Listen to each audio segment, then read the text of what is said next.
ফজলুর রহমান মনে হয় সেইটাই চাই যে তোরা এদেশের মানুষই না, এইগুলো বলতে চায়। হ্যাঁ, আপনার নেতা জিয়াউর রহমান সে জীবনে কাউরে রাজাকার বলে নাই, কাউরে বিপক্ষের শক্তি বলে নাই। আপনার নেত্রী খালেদা জিয়া সে জীবন ভরে তাদের সাথে চলিছে, জিয়াউর রহমান তাদেরকে নিয়ে চলিছে। জিয়াউর রহমানের চেয়ে বড় যোদ্ধা কি আপনি নাকি? জিয়াউর রহমানের বীর উত্তম খেতাব আছে, আপনার কি খেতাব আছে? হ্যাঁ, যে 4টে খেতাব আছে, বীর শ্রেষ্ঠ, বীর উত্তম, বীর বিক্রম, বীর প্রতীক, এই 4টের এক ক্যাটাগরিতেও তো আপনি পড়েন নাই। আর আপনি বড় মুক্তিযোদ্ধা সাজে এখনও এদেশে বিভাজন তৈরি করতে চান। জামাতে ইসলামের বড় বড় প্রতিষ্ঠানে, ইসলামী ব্যাংক, এই সব প্রতিষ্ঠান গঠন করে তারা আজ প্রায় 50 লক্ষ থেকে 1.5 কোটি মানুষের কর্মসংস্থানের ব্যবস্থা করছে। তারা সেখানে চাকরি করে খাচ্ছে, তারা দেশের উন্নয়নে ভূমিকা রাখতেছে। আর এই ফজলুর রহমান কি করেছে? ফজলুর রহমান দেখাতে পারবে 2জন লোকের চাকরির ব্যবস্থা করছে, তাদের কর্মসংস্থানের ব্যবস্থা করছে। তো এখন এই ফজলুর রহমানের চেয়ে ওরা বড় দেশপ্রেমিক, এটাই ঠিক। যে আপনাদের ওই অতীত নিয়ে ভাইবে লাভ কি? ঘোষক রে, স্বাধীনতার ঘোষক, তাই সেটেল করতে পারেন নাই আপনারা 55 বছরে। এই নিয়ে মারামারি কোনোখানি এখনও করতেছেন। আর আপনারা পক্ষে বিপক্ষের শক্তি নিয়ে এখনও মাঠে ফাজলামি করে বেড়ান। যারা দেশের ঐক্য না চায়, যারা এই দেশকে মিলেমিশে সবাই সহ অবস্থানে থাকে, এই দেশকে গড়তে যারা না চায়, তাদেরকে আমি বলবো 71-এ যত বড় দেশপ্রেমিক থাকার, যত বড় মুক্তিযোদ্ধা থাকার, যাই থাক, এখন যদি তারা সবাইকে নিয়ে মিলেমিশে চলতে কেউ না চায়, আমি বলবো সে বর্তমানে সবচেয়ে বড় দেশের বিরুদ্ধে দেশদ্রোহী, রাষ্ট্রদ্রোহী।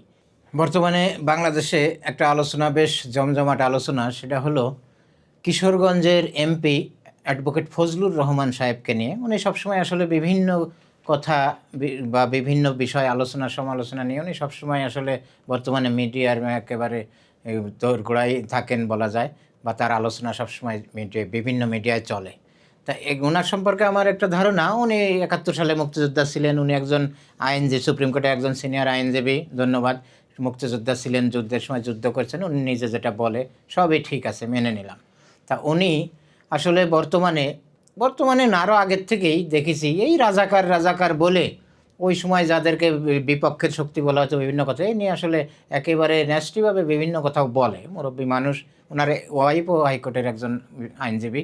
তা উনি আসলে কি বলবো, উনি ছাত্রলীগের সভাপতি ছিল দীর্ঘদিন মুজিব আমলে। তারপরে সভাপতি থেকে আওয়ামী লীগের নেতা ছিলেন। তারপরে আওয়ামী লীগ থেকে উনি চলে গেল, উনি দল গড়ল কাদের সিদ্দিকীর সাথে। কৃষক শ্রমিক জনতা লীগের উনি সেক্রেটারি ছিলেন, কাদের সিদ্দিক সভাপতি ছিলেন। তা কাদের সিদ্দিক এখনও সভাপতি আছেন।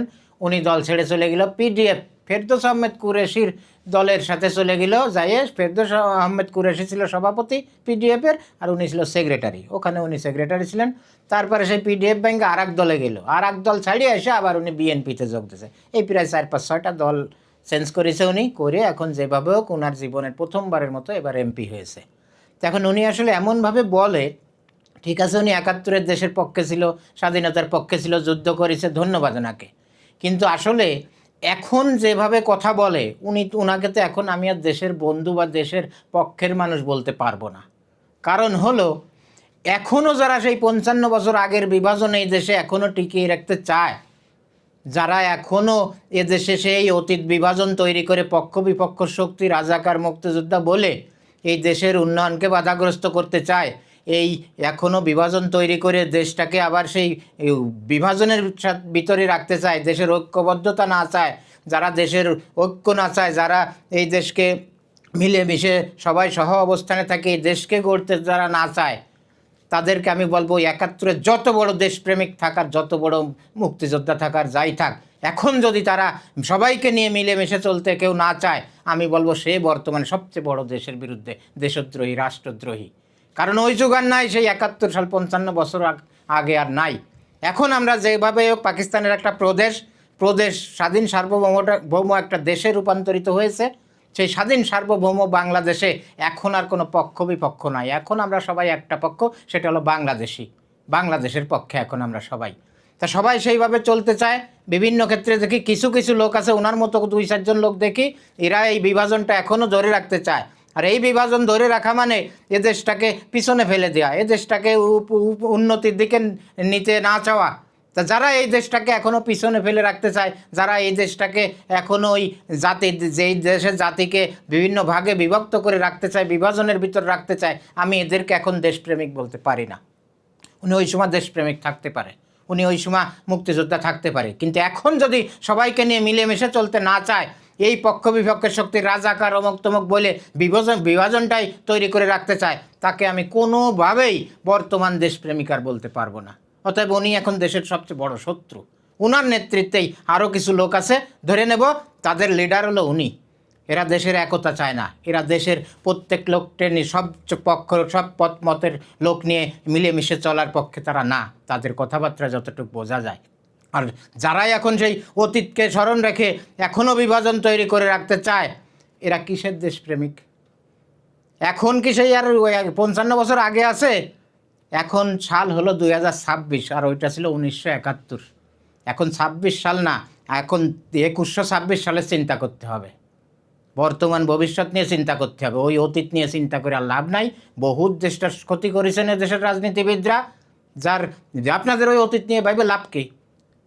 ঘোষক রে, স্বাধীনতার ঘোষক, তাই সেটেল করতে পারেন নাই আপনারা 55 বছরে। এই নিয়ে মারামারি কোনোখানি এখনও করতেছেন, আর আপনারা পক্ষে বিপক্ষের শক্তি নিয়ে এখনও মাঠে ফাজলামি করে বেড়ান। এই ফজলুর রহমান ওই সময় থাকতে পারে দেশপ্রেমিক মুক্তিযোদ্ধা, এখন সে দেশের সবচেয়ে বড় শত্রু, যে দেশের সবাইকে নিয়ে মিলেমিশে চলতে না চায়, সেই বিভাজনটা এখনও ধরে রাখতে চায়। আর বিভাজন ধরে রেখে এদেশের হিংসা হানাহানি মারামারি সারা জীবন চালু রাখতে চায়। আমি একে কীভাবে দেশপ্রেমিক বলবো? এ তো দেশের শত্রু। ওর মতো মানুষ আরও কয়েকজন আছে, এরা সব দেশের শত্রু, যারা এখন মিলেমিশে চলতে না চায়। এই ফজলুর রহমানের কী অবদান আছে এখন বাংলাদেশের জন্য? এই জামাত ইসলাম যাদেরকে বিপক্ষের শক্তি বলে, তারা এদেশের ইবনে সিনা হাসপাতালের মালিক, তারা এদেশে বহু মেডিকেল কলেজের মালিক, তারা এদেশের বিভিন্ন ব্যবসা প্রতিষ্ঠানের মালিক, বিভিন্ন শিল্প কলকারখানার মালিক। তাদের যে আমির, তার নিজের প্রতিষ্ঠিত সিলেট উইমেন্স মেডিকেল কলেজ, তার নিজের প্রতিষ্ঠিত ওখানে কয়েকটা হাসপাতাল, সেখানে 1500 স্টাফ কাজ করে, তার 500-র বেশি নও মুসলিম, মানে মুসলমান না, বিভিন্ন ধর্মজাতির, তারা সেখানে তার প্রতিষ্ঠানে কাজ করতেছে। তার ছেলে ডাক্তার, মেয়ে ডাক্তার, তার স্ত্রী ডাক্তার, সব বিসিএস অফিসার, সে নিজে ডাক্তার। জামাতে ইসলামের বড় বড় প্রতিষ্ঠানে, ইসলামী ব্যাংক, এইসব প্রতিষ্ঠান গঠন করে তারা আজ প্রায় 50 লক্ষ থেকে 1.5 কোটি মানুষের কর্মসংস্থানের ব্যবস্থা করছে। তারা সেখানে চাকরি করে খাচ্ছে, তারা দেশের উন্নয়নে ভূমিকা রাখতেছে। আর এই ফজলুর রহমান কি করেছে? ফজলুর রহমান দেখাতে পারবে 2 জন লোকের চাকরির ব্যবস্থা করছে, তাদের কর্মসংস্থানের ব্যবস্থা করছে। তো এখন এই ফজলুর রহমানের চেয়ে ওরা বড় দেশপ্রেমিক, এটাই ঠিক। তারা ওই আমলেও ছিল দেশপ্রেমিক, রাষ্ট্রের পক্ষে ছিল, তারা ছিল দেশের পক্ষে, দেশটা যাতে মিলেমিশে থাকে। সেটা হয় নাই যেভাবেই হোক, যেহেতু একটা প্রদেশ রাষ্ট্রে রূপান্তরিত হয়েছে, এখন এই রাষ্ট্রের মানুষ সবাই বলতে পারবেন আপনি যে এই জামাতে ইসলামের লোকগুলো এ দেশের নাগরিক না, এ দেশে জন্ম না, এই ভূখণ্ডের মানুষ না, এটা বলতে পারবেন আপনি? ফজলুর রহমান মনে হয় সেইটাই চাই, যে তোরা এ দেশের মানুষই না, এইগুলো বলতে চায়। এই আপনার নেতা জিয়াউর রহমান, সে জীবনে কাউরে রাজাকার বলে নাই, কাউরে বিপক্ষের শক্তি বলে নাই। আপনার নেত্রী খালেদা জিয়া, সে জীবন ভরে তাদের সাথে চলিছে, জিয়াউর রহমান তাদেরকে নিয়ে চলিছে। জিয়াউর রহমানের চেয়ে বড় যোদ্ধা কি আপনি নাকি?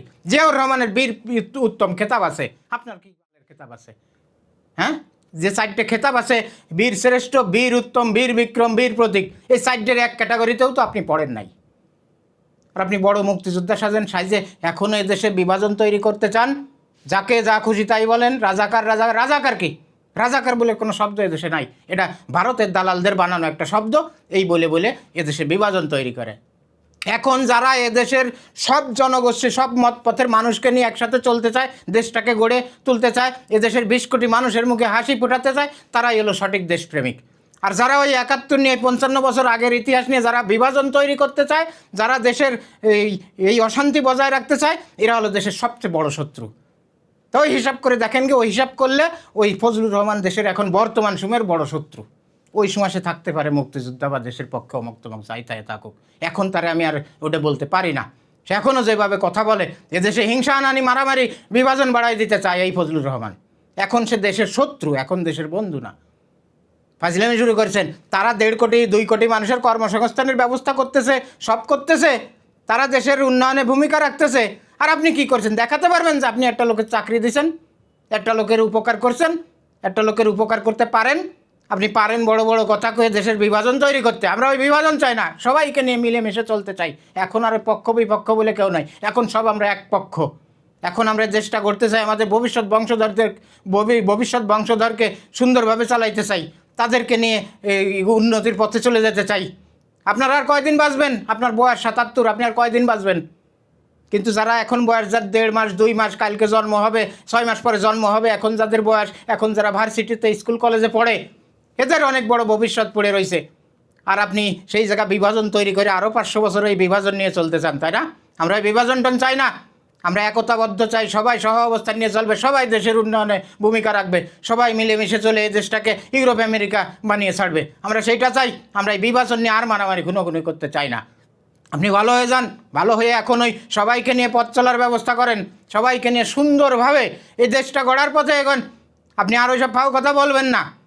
এদেশের মানুষ আপনার তা খায় না পড়ে না, আপনার কোনো অবদান নাই এদেশে বর্তমানে, যে আপনি 10টা মানুষের কর্মসংস্থানের ব্যবস্থা করছেন, তাদের খাওয়া পড়ার ব্যবস্থা করছেন। কিন্তু তো যাদেরকে বলেন গালি দেন, তারা এদেশের কয়েক কোটি মানুষের এখন খাবারের ব্যবস্থা করছে, তারা তাদের বিভিন্ন প্রতিষ্ঠানে কর্ম দিয়ে তাদের এখন রুটি রুজির ব্যবস্থা করে দিয়েছে। তো এখন দেশের বন্ধু কারা আর দেশের শত্রু? আপনি দেশের শত্রু বর্তমানে, আর ওরা দেশের বন্ধু। এই ফাজলামি কথা আর বলবেন না, সবাইকে নিয়ে চলার ব্যবস্থা করেন, মিলেমিশে চলেন, ঐক্যবদ্ধভাবে দেশটাকে গড়ে তোলেন। আসেন আমরা সবাই মিলে আমার সোনার বাংলাদেশ, আমি তোমায় ভালোবাসি, এই স্লোগান নিয়ে এগিয়ে যাই। এখন আর কোনো পক্ষ বিপক্ষ নাই, কোনো বিভাজন নাই, আমরা সবাই মিলেমিশে চলবো এখন।